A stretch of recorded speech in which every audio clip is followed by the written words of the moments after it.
മനുഷ്യന്റെ പേരെന്റെ പേരാണെന്ന് മുഹമ്മദ് മുസ്തഫ. മുഹമ്മദ് എന്ന് പേരുള്ള ഒരാൾ കടന്നു വരുന്നു.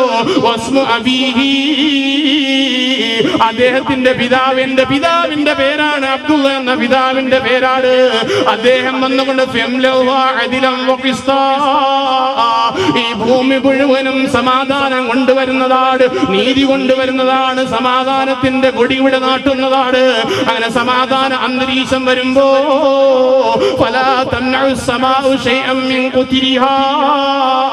ആകാശത്തുനിന്ന് ആവശ്യമുള്ള മഴയതാ ഇറങ്ങുകയാണ്. ഭൂമിയതാതിന്റെ വിഭവങ്ങളെല്ലാം മനുഷ്യർക്ക് കൊടുക്കുകയാണ്. 6, 7, 8, 9 കൊല്ലം മഹാനായ ഇമാമുന മഹദി റളിയല്ലാഹു അൻഹു ഈ ഭൂലോകത്ത് ജീവിക്കുന്നതാണ്. അങ്ങനെ ജീവിച്ചുകൊണ്ട് മുന്നോട്ട് പോകുമ്പോഴാണ് ദജ്ജാൽ കടന്നു വരിക. ആ ദജ്ജാലുമായി യുദ്ധം ചെയ്യാനായിട്ടാണ് മഹാനാ ഈസാ നബി അലൈഹിസ്സലാത്തു വസ്സലാം വരുന്നത്. വഇന്നഹു ലഇൽമുൻ ലിസ്സാഅ, മഹാനായ റൂഹുല്ലാഹ് ഈസാ നബി അലൈഹിസ്സലാത്തു വസ്സലാം ലോകാവസാനത്തിന്റെ വലിയ അടയാളങ്ങളാണ്. ആദ്യത്തെ വലിയ അടയാളം ദജ്ജാലാണെങ്കിൽ ആ ദജ്ജാലിനെ കൊല്ലുവാനായിട്ട് പടച്ച തമ്പുരാൻ മഹാനായ ഈസാ നബി അലൈഹിസ്സലാത്തു വസ്സലാമിനെ ഭൂമിയിലേക്ക് അയക്കുന്നതാണ്.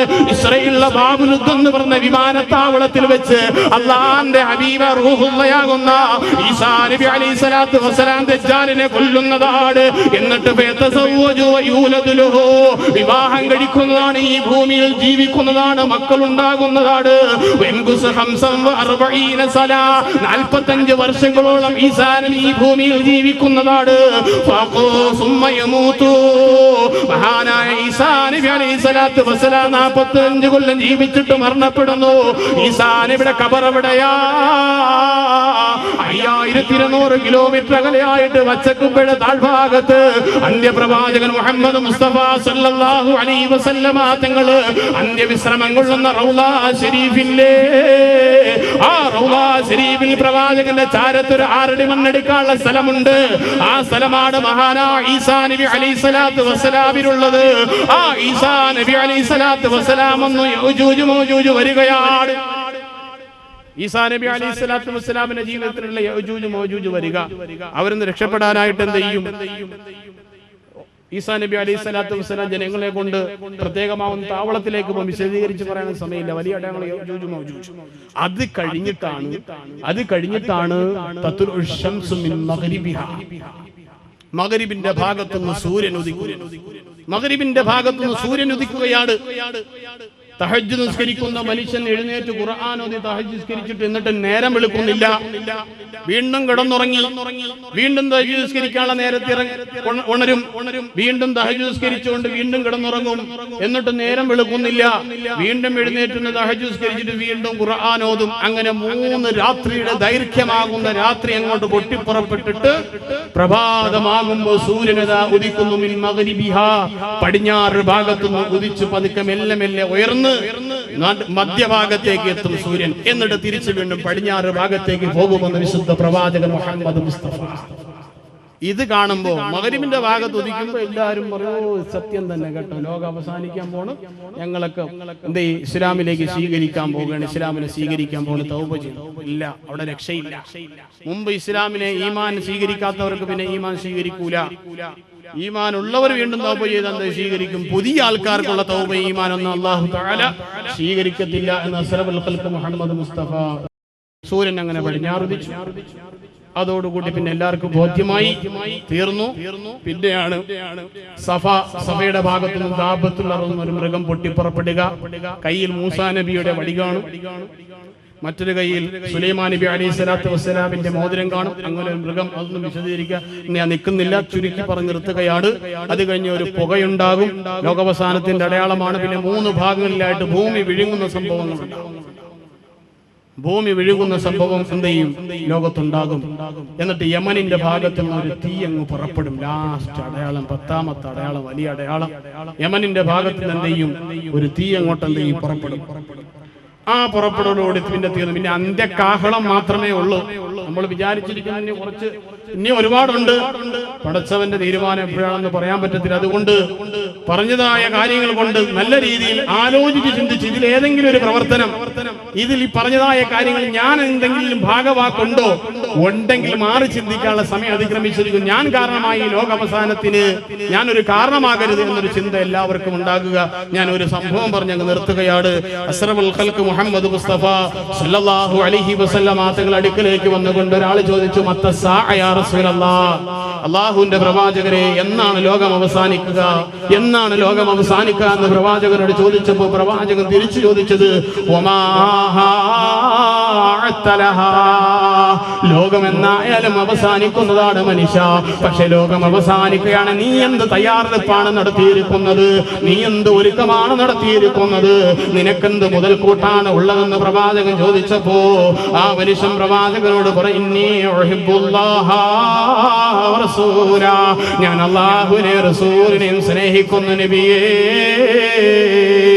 കോട്ടുപ്പയുടെ പേരിൽ ഒരുമിച്ചുകൂടി സദസ്സിൽ നിന്നുകൊണ്ട് പ്രഭാഷണം നടത്തുമ്പോ അല്ലാഹുവിനെ റസൂലിനെ സ്നേഹിച്ചുകൊണ്ട് പടച്ചതമ്പുരാ മരണപ്പെട്ട് 41 കൊല്ലം കഴിഞ്ഞിട്ടു നമ്മുടെ സ്മരണയിലേക്ക് കൊണ്ടുവരുന്ന അദ്ദേഹത്തിന്റെ ജീവിതം പടച്ചവന് വേണ്ടി മാറ്റിവെച്ചതാണെങ്കിൽ, അള്ളാന്റെ ഹബീബിനെ പ്രേമിച്ചുകൊണ്ട് കടന്നുപോയതാണെങ്കിൽ, ഹബീബിനെ സ്നേഹിക്കുന്നവരാണെങ്കിൽ, പ്രേമിക്കുന്നവരാണെങ്കിൽ, ഇസ്ലാമിന്റെ സനാതന മൂല്യങ്ങൾ സ്വീകരിച്ചുകൊണ്ട് ലോകാവസാനം സംഭവിക്കുന്നതിന് മുമ്പായുള്ള അടയാളങ്ങൾ ഭാഗവാക്കാതെ നന്മയുമായി മുന്നോട്ട് പോകുക.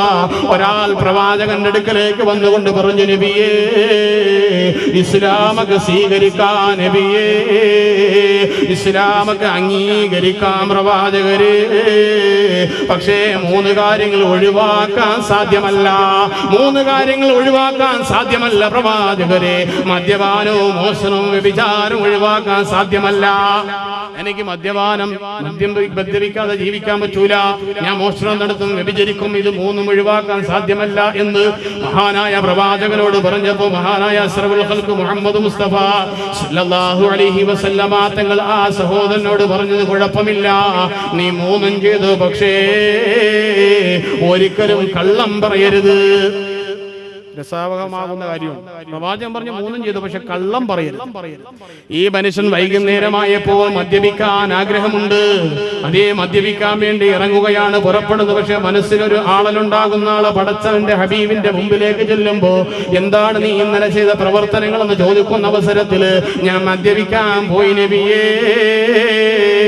എന്നെങ്ങാനും പ്രവാചകനോട് പറയില്ലേ, എത്ര മോശമാണ്, എത്ര തിന്മയാണ്, എത്ര മ്ലേച്ഛമാണ് പ്രവാചകൻ എനിക്ക് അടി നൽകിയാലോ, അത് നടപ്പാക്കിയാലോ സ്വീകരിക്കാൻ പറ്റത്തില്ല. അതുകൊണ്ട് പ്രവാചകരോട് ഞാൻ മദ്യപിക്കാൻ പോയിട്ടില്ല എന്ന് കള്ളം പറയാനും പറ്റൂല. അള്ളാന്റെ ഹബീബിന് വാക്ക് കൊടുത്തതാ, അതുകൊണ്ട് മദ്യപാനം വേണ്ട.